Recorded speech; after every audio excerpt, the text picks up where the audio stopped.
Good afternoon, it's Brian at Fitzpatrick's Garage, Dublin Road, Kildare. I'm going to show you this 2004 Nissan Cube. Brian's my name. For any information you like on the car, please give us a call, 045 531 000. So this Nissan Cube is a 2004 automatic 1.4. It's probably a really unusual car. We've never had one here before. And it's a car that, okay, it doesn't qualify for our warranty program, but it's in really nice condition, and it actually drives really good as well. And the car is for sale at a wholesale price, so someone might be interested before we sell the car off the auction. So I actually drove this car home about 2 nights ago. Drives faultlessly, no problems with brakes, transmission, or in fact any mechanical parts of the car. But it's a car that so many people look at and smile every time they see it. These cars do seem to have a specific following. This car would have originally come in from Japan, but they're very versatile, and condition's really nice on this one. So let's just have a quick look. They have the quarter panel, nice condition throughout, and the driver's side all original in terms of condition. The front of the car, so the car has daytime running lights the way they're set up, so the lights are not on at the moment, but you'll always have these 2 daytime running lights over here at the front. At a glance, to compare it to other cars, it actually doesn't look like a very big car, but when you get inside, it's really deceptive. It's very unusual. I haven't been in a car like it before, so it looks like a really small compact car on the outside, but it's so spacious inside. Passenger side of the car, really nice condition. The rear wheel trim is missing here, unfortunately. I cannot source that Nissan wheel trim through a Nissan dealer. I actually rang a Nissan dealer to see could we get one, but it's a specific Japanese wheel trim, so unless I change them out overall, but I quite like them on it, but we might just have to maybe get a different set.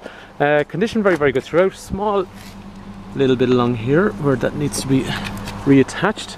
The car, the lady that bought a brand new Honda Civic from us, so in terms of, for want of a better description, it opens up almost like a fridge door, but it's really practical the way it works. So you can stand in here and have full access to the boot. Sorry, that noise in the background is just a compressor that's making noise.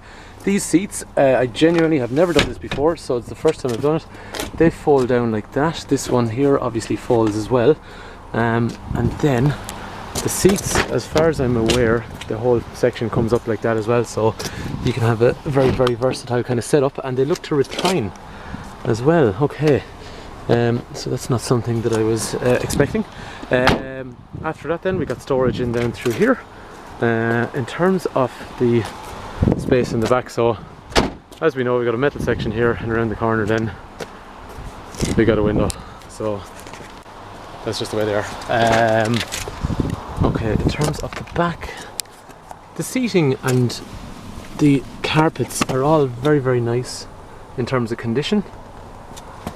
So 3-point safety belts, and then actually I'm just going to recline this back section here. I presume if I pull that folds forward, so that turns into an armrest, and then you can access the boot from there as well, or else it's like a bench all the way across the back then. So, but it actually creates quite a lot of space in the car. So when you're sitting here, you still have, you're higher than the driver, so you can actually see what's going on ahead of you. You can see what's going on in the front of the car. There's no obstructions between you and the rear passenger, so you can just slide around. It's really unusual. Storage, but it's just a nice spacious place to be. Anyway, maybe I'm getting a bit carried away here, but it's just such an unusual vehicle. Okay, what happens down here? So, right, so it's on a rail. So what happens is you can actually move the seats forward, and that's actually pretty easy, or bring it back, so the whole seating section moves back like that. Okay, let's bring this back up, and I'm just going to move this forward in the interest of having it symmetrical. Sorry, now I know that's really poor camera work, so just to get that back into place. Okay,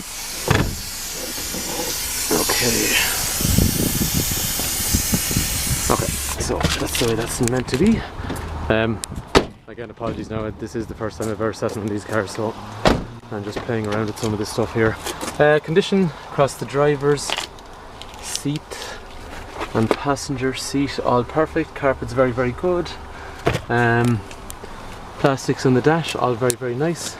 And then similarly again, you got a bench seat but it's just really spacious. So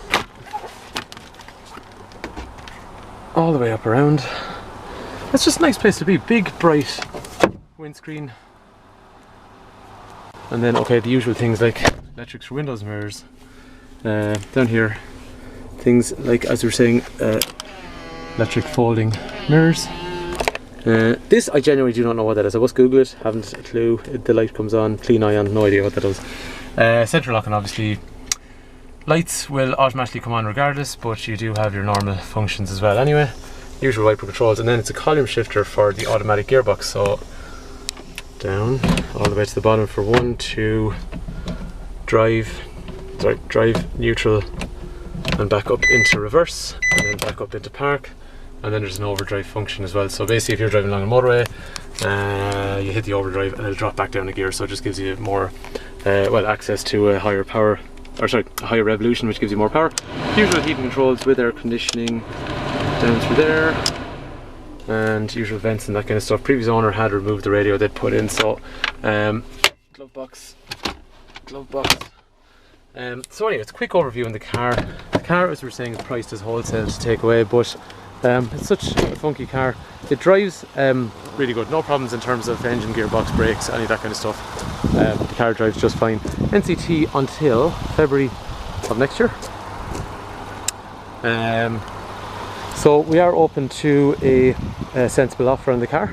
So if any information you want, Brian's my name, please do give me a call. And thanks for taking time to watch. Apologies about the poor quality video. It's just the first time I've ever sat in one of those cars, so thank you.